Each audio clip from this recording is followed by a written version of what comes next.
اعوذ باللہ من الشیطان الرجیم بسم اللہ الرحمن الرحیم ولا تعجبك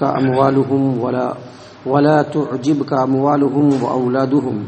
انما يريد الله ان يعذبهم بها في الدنيا وتزهق انفسهم وهم كافرون واذا انزلت سورة ان آمنوا بالله وجاهدوا مع رسوله استأذنك اولو الطول منهم وقالوا ذرنا نكن مع القاعدين رضوا بأن يكونوا مع الخوالف وطبع على قلوبهم فهم لا يفقهون لكن الرسول والذين آمنوا معه جاهدوا بأموالهم وأنفسهم وأولئك لهم الخيرات وأولئك هم المفلحون أعد الله لهم جنات تجري من تحتها الأنهار خالدين فيها ذلك الفوز العظيم. معزز سامعین کرام، یہ سورۃ التوبہ سورہ نمبر 9 اور اسی سورت سے ابھی آپ کے سامنے آیت نمبر 80 پر 5، 80 پر 6، 80 پر 7،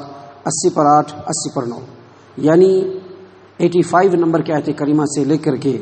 89 نمبر کی آیت کریمہ تک ابھی آپ کے سامنے تلاوت کی گئی.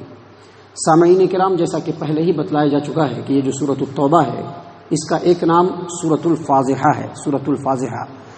اور فاضحہ کا مطلب جو مفسرین نے بتلایا ہے وہ یہی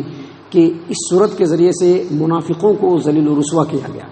تو جیسا کہ آپ نے دیکھا کہ اب تک کی آیات جو آپ کے سامنے پیش کی گئی، ان آیات کے اندر اللہ تبارک و تعالیٰ نے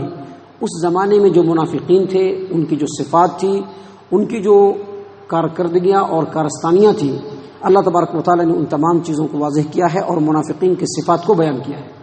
سامعین کرام، اللہ تبارک و تعالیٰ کا کوئی بھی کام بے مقصد اور بے فائدہ نہیں ہوتا ہے، کیونکہ منافقین اس زمانے میں تھے. اب اس صورت کا کیا کام؟ تو بس اس کا جواب یہی ہے جو اس سے پہلے بھی بتلایا گیا کہ اگرچہ ہم مسلمان ہیں لیکن ہو سکتا ہے کہ ہمارے اندر نفاق کی علامتیں ہوں، منافقوں کی ہمارے اندر صفات پائی جائے، کیونکہ نبی اکرم صلی اللہ علیہ وسلم کے جانے کے بعد منافقین کو آئیڈینٹیفائی کرنا یہ ہمارے بس کی بات نہیں ہے. البتہ نبی اکرم صلی اللہ علیہ وسلم کے جانے کے بعد تابعین کی یہ گواہی ہے، جو تابعین رحمہم اللہ جو اس روئے زمین سے گزرے، ان کی یہ گواہی ہے کہ ہم نے کئی صحابہ کرام کو پایا کہ جن کو اس بات کا خوف تھا، ڈر تھا کہ کہیں وہ منافق تو نہیں ہو گئے. تو یہ جو منافق ہے یا جو نفاق ہے، برا نہیں ماننا چاہیے، ہو سکتا ہے کہ ہمارے اندر وہ صفات ہوں. ان آیات کی روشنی میں اس کو کریکٹ کرنے کی کوشش کرنی چاہیے، اپنی زندگی کو سنوارنے اور سدھارنے کی کوشش کرنی چاہیے، کیونکہ جو منافق ہوتے ہیں یہ کافروں سے بھی بدترین ہوتے ہیں. اسلام کو کافروں سے جتنا نقصان نہیں پہنچا، اس سے زیادہ نقصان منافقوں سے پہنچا. آپ اسلامی تاریخ کو دیکھ لیجئے، ہر دور میں منافقین نے اسلام کے تختے کو پلٹنے کی کوشش کی، اور کبھی کبھی اللہ تبارک و تعالیٰ کی مشیت تھی تو وہ کامیاب بھی ہوئے، لیکن اکثر اللہ تبارک و تعالیٰ کا رحم و کرم مسلمانوں کے اوپر رہا تو ان منافقوں کی ریشہ دوانیاں کبھی بھی کام نہیں آ سکی. اللہ تبارک و تعالیٰ منافقوں کی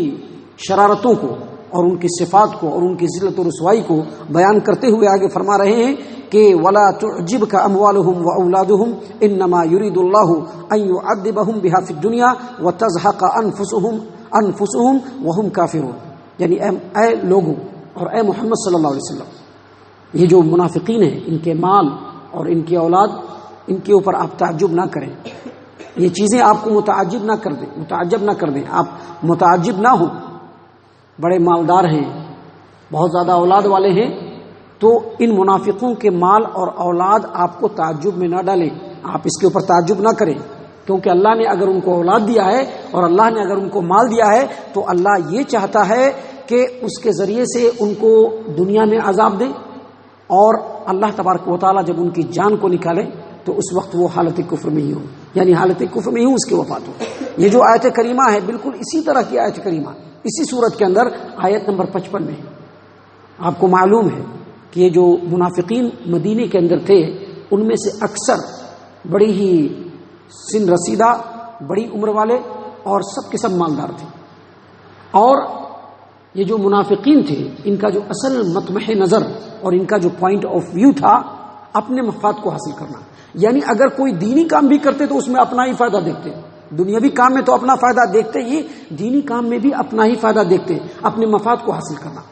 اور یہ جو دنیا پرست اور دنیا دار ٹائپ کے جو لوگ ہوتے ہیں ان کا جو اصل معیار ہوتا ہے دنیا کو حاصل کرنا،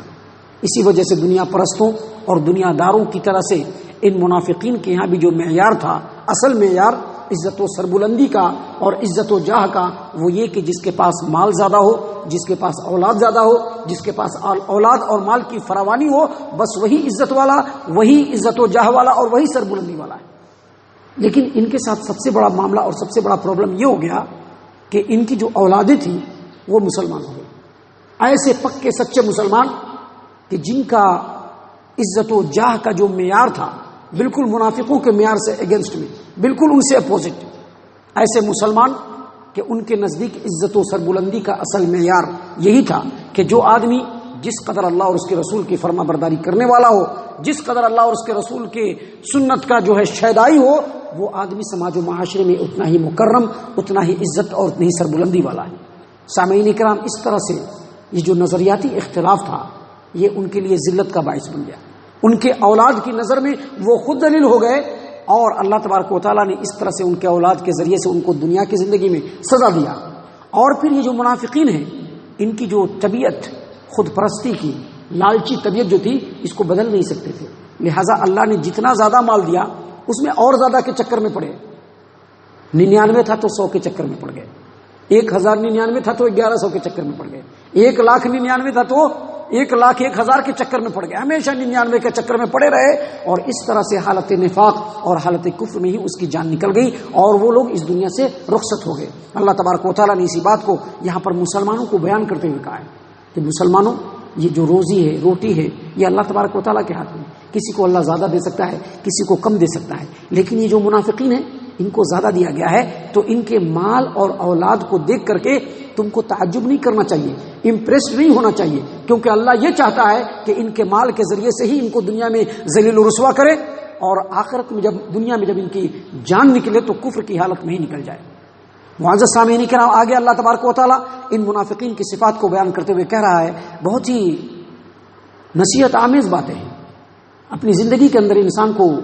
آئینہ بنا کر کے ان آیات کے معنی اور مفہوم کو دیکھنا چاہیے، سمجھنا چاہیے، کیونکہ ہم مسلمان ہیں، اللہ تبارک و تعالیٰ سے ہم کو بے انتہا لگاؤ ہے، رسول اکرم صلی اللہ علیہ وسلم کی سنتوں سے ہم کو پیار ہے، ہم جانتے ہیں کہ یہ جو دنیا ہے یہ چند روزہ ہے، آخرت کی زندگی ہمیشہ ہمیش کی ہے، وہاں کی نعمتیں ہمارے لیے اصل ہے، لہٰذا ان آیات اور ان آیات کے اندر جو معنی اور مفہوم اللہ تبارک و تعالیٰ بیان کر رہا ہے اس پر بڑی گہرائی سے کنسنٹریٹ کرنا چاہیے، اپنی زندگی کے اندر جھانک کر کے دیکھنا چاہیے کہ کہیں ہمارے اندر یہ بیماریاں ہے کہ نہیں ہیں۔ سامعین کرام، اللہ تبارک و تعالیٰ فرماتے ہیں وَإِذَا أُنزِلَتْ سُورَةٌ أَنْ آمِنُوا بِاللَّهِ وَجَاهِدُوا مَعَ رَسُولِهِ اسْتَأْذَنَكَ أُولُو الطَّوْلِ مِنْهُمْ وَقَالُوا ذَرْنَا نَكُن مَعَ الْقَائِدِينَ، جب کوئی صورت نازل ہوتی ہے اس معنی اور مفہوم کی، اس مضمون کی کہ اللہ پر ایمان لاؤ اور دین کی سربلندی کے لیے اللہ کے رسول کے ساتھ جو ہے جہاد کرو، اللہ کے رسول کے ساتھ نکلو، تو ان میں جو کھاتے پیتے لوگ ہوتے ہیں، استأذنک اولو الطول منہم، منافقین میں جو کھاتے پیتے لوگ ہوتے ہیں، جن کے پاس مال و دولت ہے، ہر چیز کی فراوانی ہے، وہ رسول اکرم صلی اللہ علیہ وسلم کے پاس آتے ہیں، اجازت مانگتے ہیں کہ میں جنگ میں نہیں نکل سکتا، میں اللہ کے راستے میں سفر نہیں کر سکتا، میرے ساتھ بلہ کا کام ہے، میں بہت پریشان ہوں، میرا گھر ہے، دوار ہے، سب دیکھنا ہے، اللہ کے راستے میں نکلنے کے لیے کہا جاتا ہے، تو کھاتے پیتے لوگ اے محمد صلی اللہ علیہ وسلم آپ کے پاس آتے ہی اجازت طلب کرتے ہی وقالوا ذرنا نکن مع القائدین، اور کہتے ہیں کہ ہم کو رہنے دیجئے، ہم نہیں جا سکتے ہیں، ہمارا گھر ہے، ہماری عورتیں ہیں، ہمارے بچے ہیں، ہمارا بزنس ہے، ہمارا کاروبار ہے۔ سامعین کرام، اللہ تبارک و تعالیٰ مزید آگے فرماتے ہیں رضوا بأن يكونوا مع الخوالف وطبع على قلوبهم فهم لا يفقهون، ان لوگوں نے پیچھے رہنے والوں کے ساتھ رہنا پسند کیا تو اللہ تبارک و تعالیٰ نے ان کے دلوں پر مہر لگا دیا، اور اب وہ کچھ بھی نہیں سمجھتے، کچھ بھی نہیں سمجھتے۔ یہ جو مال ہے، دولت ہے، عزت ہے، آشائش ہے، آرام ہے، سکون جو ہمارے گھروں کے اندر ہے یا ہمارے ساتھ ہے، یہ اللہ تبارک و تعالیٰ کی نعمت ضرور ہے، لیکن اگر یہ چیزیں اللہ تبارک و تعالیٰ کے احکام کی تعمیل میں رکاوٹ بننے لگے تو یہ ایک فتنہ اور عذاب ہے، یاد رکھیے گا۔ یہ جو مال اور دولت ہے، یہ جو آرام اور آشائش ہے اور جو سکون ہے، اگرچہ اللہ تبارک و تعالیٰ کی نعمت ہے، لیکن اللہ تبارک و تعالیٰ کے حکموں کو ماننے میں اور اس کی تعمیل کرنے میں اگر یہ ہماری ہمارا مال، ہماری دولت، ہمارا سکون، ہمارا اطمینان اگر ہمارے راستے کا رکاوٹ بنے تو یہ ہمارے لیے فتنہ ہے، عذاب ہے۔ یہ منافقین پہلے ہی ان کے دلوں میں نفاق تھا، اور مزید اللہ تبارک و تعالیٰ کی طرف سے ان کو آرام، آشائش، مال و دولت اور اولاد کی فراوانی ملی، تو جب بھی ان کو اللہ تبارک و تعالیٰ کے دین کو سربلند کرنے کے لیے، اللہ کے راستے میں خرچ کرنے کے لیے کہا جاتا، تو ان کے دل کے اوپر پتھر پڑ جاتا، کیونکہ یہ سمجھتے تھے کہ اپنے بابا کا مال ہے، حالانکہ کسی کے بابا کا مال نہیں، رب العالمین کا مال ہے۔ اللہ تبارک و تعالیٰ ہی تمام مال کا وارث ہے۔ میں نے بتلایا تھا جمعہ کے خطبے میں کہ یہ جو ہمارے جسموں کے اندر خون ہے، یہ اللہ تبارک و تعالیٰ کا ہے۔ ہمارے رگ کے اندر جو جان اور روح دوڑ رہی ہے، وہ اللہ تبارک و تعالیٰ کا ہے۔ اس خطیب کے زبان سے جو الفاظ نکل رہے ہیں، اس کے اندر جو طاقت و قوت ہے اور جو کمال ہے، وہ بھی اللہ تبارک و تعالیٰ کا ہے۔ ہمارے جسم کا رواں رواں اللہ تبارک و تعالیٰ کا ہے۔ ہماری سانس جو نکل رہی ہے اور پھر سانس جو اندر جائے گی، وہ بھی اللہ تبارک و تعالیٰ کا ہے۔ یہ جو مال ہے ہمارے بابا کا نہیں ہے، یہ رب کا مال ہے۔ خرچ کرنے کے لیے کہا جاتا ہے، بڑی پریشانیاں ہوتی، اور وہی جب دنیا داری میں مال خرچ کرنا ہو تو مال و دولت کی کمی نہیں رہتی ہے۔ ایک ایک شاپنگ میں لاکھوں لاکھ روپے گوا دیے جاتے ہیں۔ ہمارے پیسوں کو لوگ لے کر کے بھاگ گئے، کیوں؟ اسی وجہ سے لے کر کے بھاگے کہ آج مال و دولت کی جو محبت ہے وہ ہمارے دلوں کے اندر بالکل جگہ بنا چکی ہے، اللہ اور اس کے رسول کی محبت پر غالب آ چکی ہے۔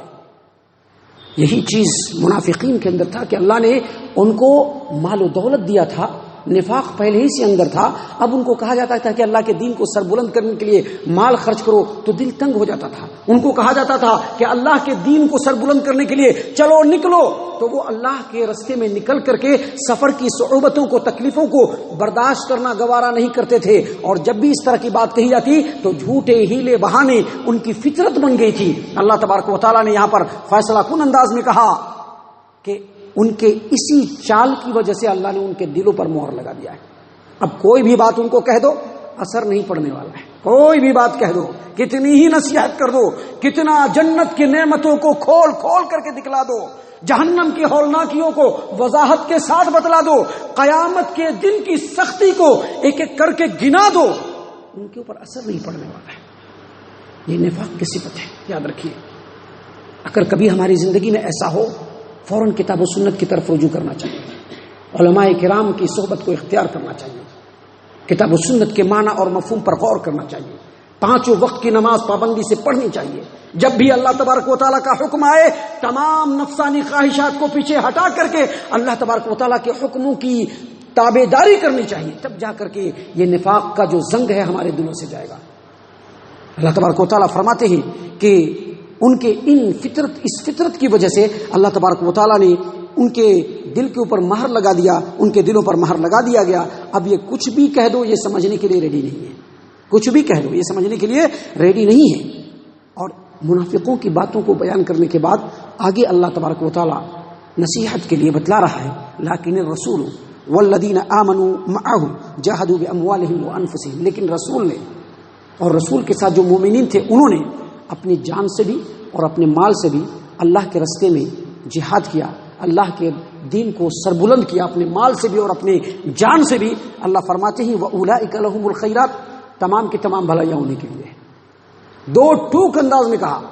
کہ جو پیچھے بھاگنے والے منافق ہیں ان کے لیے کوئی بھلائی نہیں، بھلائی اللہ کے رسول کے لیے ہے، اور ان کے ساتھ جو ایمان والے جنہوں نے اپنی جان و مال سے اللہ کے دین کو سر بلند کیا، تمام کی تمام بھلائی ان کے لیے ہے۔ وَأُولَئِكَ هُمُ الْمُفْلِحُونَ، اور یہی لوگ دراصل کامیاب ہیں۔ اور اللہ مزید آگے فرماتے ہیں أَعَدَّ اللَّهُ لَهُمْ جَنَّاتٍ تَجْرِي مِن تَحْتِهَا الْأَنْهَارُ خَالِدِينَ فِيهَا ذَلِكَ الْفَوْزُ الْعَظِيمُ، یہی وہ لوگ ہیں جن کے لیے اللہ تبارک و تعالیٰ نے جنات یعنی باغات تیار کر کے رکھے ہیں، جن کے نیچے نہریں بہ رہی ہیں، اور ان میں وہ ہمیشہ رہیں گے، کبھی کوئی شفٹنگ نہیں ہوگی۔ اب ایک آدمی سرسوتی پورم میں رہتا ہے تو پھر اس کو کبھی نہ کبھی کسی نہ کسی وجہ سے اس کو ادھر میلے کوٹے روڈ میں آنا پڑتا ہے۔ ایک آدمی اگر سرا میں رہ رہا ہے، کبھی نہ کبھی اس کو ٹمکور میں آنا پڑتا ہے۔ ایک آدمی بہار میں رہ رہا ہے، کبھی نہ کبھی اس کو ٹمکور میں آنا پڑتا ہے، کبھی پھر ٹمکور سے جانا پڑے گا۔ لیکن جنت میں جانے کے بعد جنتی کی کبھی بھی شفٹنگ نہیں ہوگی، وہ ہمیشہ اس میں رہیں گے، جنت کی نعمتوں سے محظوظ اور جنت کی نعمتوں سے شاد کام ہوتے رہیں گے، کبھی بھی ان کی نعمتیں ختم نہیں ہوں گی۔ اور اللہ تبارک و تعالیٰ فرماتے ہیں ذالک الفوز العظیم، دراصل یہی سب سے بڑی کامیابی ہے۔ اللہ تبارک و تعالیٰ ہم تمام کو ان باتوں کے اوپر خوب گہرائی سے ٹھنڈے دل سے غور و فکر اور تدبر کرنے کی توفیق عنایت فرمائے۔ ہمارے دلوں کے اندر اگر نفاق کی رمق ہے اللہ تعالیٰ اس کو دور فرمائے، ہم تمام کو نفاق جیسی بری خصلت سے اللہ تبارک و تعالیٰ محفوظ فرمائے، ہم تمام کو صحیح معنوں میں پکا سچا مومن اور مسلمان بنائے، جنت الفردوس میں جگہ عطا فرمائے۔ اے اللہ ہم تمام کو جہنم سے پناہ دے، اے رب العالمین ہم تمام کو جہنم سے پناہ دے، اے مالک الملک ہم تمام کو جہنم سے پناہ دے، آمین یا رب العالمین۔ وما علینا الا البلاغ المبین۔